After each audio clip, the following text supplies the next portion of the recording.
Hi guys, volleyball started yesterday and there's nothing that gets me more excited than volleyball. I absolutely love it. Played it in college, coached high school and club, have done performance improvement for volleyball for decades.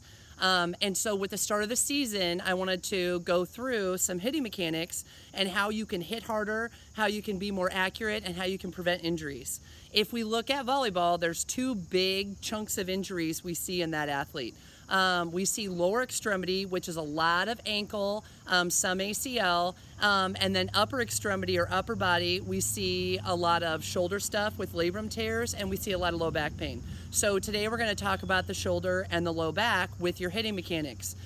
One of the biggest changes I've seen in volleyball in my 20 years of practice and then playing in high school and college before that is how hitting form has changed. And unfortunately, as coaches, we don't always correct the mechanics because we're still getting the outcome we want. So if we have a girl that's absolutely smoking the ball inside the 10-foot line, putting it in the corners, taking it to where kids aren't, we don't want to mess with that, right? Don't mess with success. However, if the mechanics are not good, we're going to end up with, over time, injuries and soft tissue stress that we don't want. So I do not want an awesome high schooler only to become an injured collegiate player. We might as well take care of it on the front end, and there's little things you can do every day to help improve that, that won't completely throw off their game. So let's look at hitting. What has changed is when I played a million years ago, as we approached, you reached and my arm came up, I pulled with my elbow and got over the top of the ball. Now what I see is a lot more up and girls are out to the side and swinging here. Okay, so let's talk about the differences in those two swing paths and why I prefer mine. If you look at the way I swing or the way I was taught to swing, when we reach up and I bring that elbow closer to my head, that puts my entire anterior chain on stretch. And what I mean by that is my lat, which runs armpit to arm, my abdominals, my anterior hip or my hip flexor, even my quad. When I reach up and I get that elbow loaded, now putting this entire complex on stretch gives me power to swing from my hip flexor, my belly, my lat, and my tricep. That's 4 major muscle groups helping me out with my swing. The 2 biggest that I'm recruiting is my abdominals and my hip flexor, with the way that I'm loading the front of my hip as I reach up, and then as I'm gonna hit the ball, this contracts, this contracts, this contracts, and I can come over the top of the ball and swing. What has happened is now we're getting out here. And when that shifted, I started to see a lot more labral tears and a lot more shoulder pathology. Problem being, when I'm here and I'm out here, now I'm getting some stretch from my abdominals. I don't get a lot from my hip flexor.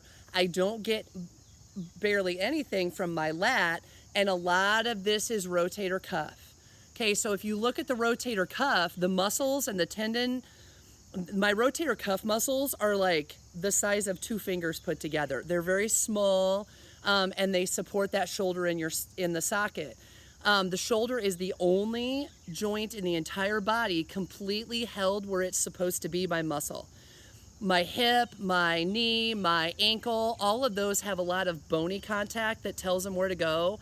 Shoulder does not. Shoulder is a pulley system, and that pulley system is controlled by muscle and tendon that tells the ball where to go. So I am relying on that very intricate pulley system to attack the ball.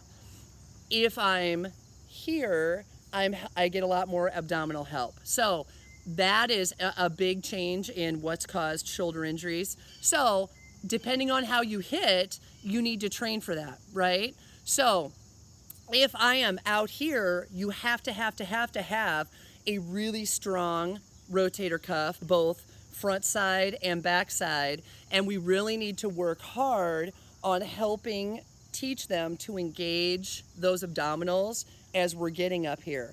Where we end up with back pain is because as we get to here, my belly, your abs' ultimate job in life is not just to have a six-pack and look awesome. It is to control my trunk motion forward and back. So as I get to the end of my swing, whether I'm elbow in or arm out, those abdominals can control how far back can I reach and what kind of rubber band am I creating, right? So the further I reach back, trunk, the further I reach back lat, the further I reach back here, the bigger stretch you're putting on the rubber band, the more explosion you're gonna have. Once my abs are weak or my abs are tight and my hip is tight and that can't control that anymore, I either can't reach back as far, or now I compress and shear my low back, or now my body tries to find more range of motion with my shoulder and I put more stress on my rotator cuff. So that's where we see low back injuries and shoulder injuries coming from the hit for sure, because we're really cranking back here, but oftentimes even with the serve. Let's now rewind and let's talk biomechanics. Let's talk the difference in jumping. So again, back when I played, there was a strong focus on two hands. So what should happen, can you tell volleyball I love? I am literally the only physical therapy clinic with a volleyball spiking machine in my office. So when I have a volleyball or when I'm gonna jump to approach, our goal is to reach, point at the top of the ball with my left hand if I'm a right hand hitter, and then go get it with my right. Okay, so point. As I'm approaching, I stay behind the ball, I point at the top, I reach, and I pull and swing. That's important for a lot of reasons. First of all, when I reach with two hands, that sets my trunk up to be even, my hips up to be even, my knees, my ankles, my feet. So even up, swing, even down. I'm controlling the forces through my body, and I'm not asking my body to absorb an uneven force. When I approach and I jump with one arm, now I have more side bend to the left, I have more pressure into my right hip, I have more landing force into my left knee, I have more shear through my left SI joint. I have set the system up to be uneven.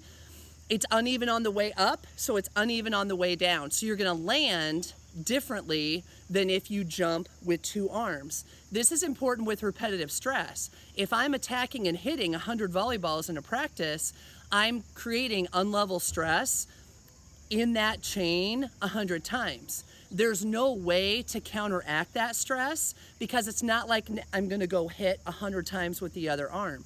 So we need to be really aware of what kind of stress we're putting on the body, and then that sort of feeds into a later talk we're gonna have about ankle sprains and why we end up with so many of them, because we land unevenly. If we look at just sheer jumping ability, okay? Everybody wants to jump, like get up and attack. I can jump higher when I swing with two arms. 30% of your vertical leap is determined by arm swing. 30%. So when I'm approaching, when I get both arms up and going, I'm jumping higher. I'm more even.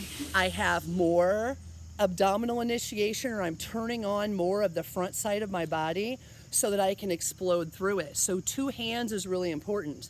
We see kids not do that because they can't. Path of least resistance, right? We have talked about this 1,000 times. Your body takes the path of least resistance. If it's hard, I'm just gonna find a different way to do it. You're not even doing it consciously. It's because your brain feels a restriction and moves away from it, because why would I expend more energy than I have to? So that upper back, for me to jump with two hands, reach and find the top of the ball and swing, I have to have enough upper back mobility, I have to have enough abdominal strength, I have to have enough hip flexor length and strength to manage that. If I don't, it's really easy to cheat and come here instead. So that upper back mobility is really, really important, and I'm gonna show you a couple of ways to make it better. Okay, hi guys. We talked about improving thoracic mobility for swinging when you're hitting a volleyball. So I need to be able to get up through my upper back enough so that I can reach and it's one long curve versus if that upper back is tight and I can't get here. In female athletes, my low back will try to go too far and then I end up with back pain, or my shoulder tries to reach too far and I end up with shoulder pain and labrum tears. So if I'm on the volleyball court, I can be tall kneel. I'm gonna drop down, sit on my heels, stick my butt out and slide forward. And then I can come back up and I can slide forward. I can also add side to side and rotationally. Remember we talked about people move forward and back, side to side and rotationally. If I improve mobility in one plane, it'll carry over to the other planes. So a lot of times I have a really hard time extending after I've spent a lot of time on my phone, after I've sat all day at school. So we may need to go side to side and rotate first. So I can come down, walk my arms to the side and stretch, walk my arms to the side and stretch. That also stretches that lat. My lat being mobile helps me reach and get that elbow high so that I can pull through to swing. When this is really tight, it causes my arm to bail out to the side and I use a lot more rotator cuff when swinging at the ball and I have less power than if I'm recruiting my belly. So I'm gonna walk to the side and then I can also walk out and rotate through and come back and rotate through and come back. 3 to 5 times of those and you're gonna make your upper back much more mobile and be able to recruit a lot more power when I'm gonna swing. I can also move to a standing series. If I am trying to stretch lat and trunk, if I can put body weight into the stretch, it's gonna stretch out better. The only thing we need to be careful of is no pinching. If I go to reach, if I go to rotate, and something feels like a dead stop and it's pinchy or hurty, that's a time to get into physical therapy and get that evaluated. I'm gonna show you 2 stretches in standing. You can use a door, you can use the bleachers, you can use anything above your head that you can hang on. We're gonna use my TRX. I can hang on to the edge and then I'm gonna cross step and hang and come back and cross step and hang and come back.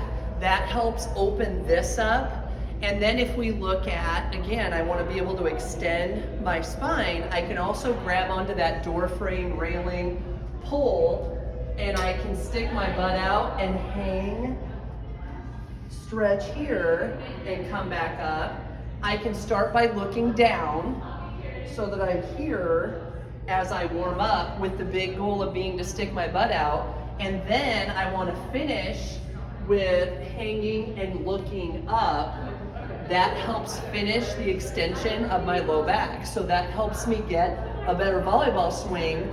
But in passing, that also helps me be able to sit down into my butt and extend through my upper back so that I can move and see the ball. So it's a 2-for-1 stretch. These are all movement stretches, so I'm moving in and out of them. I am not holding them. 3 to 5 reps of each thing should get you ready so that I can swing to hit, so that I can pass, and so I can serve, all without back pain, shoulder pain, or a problem.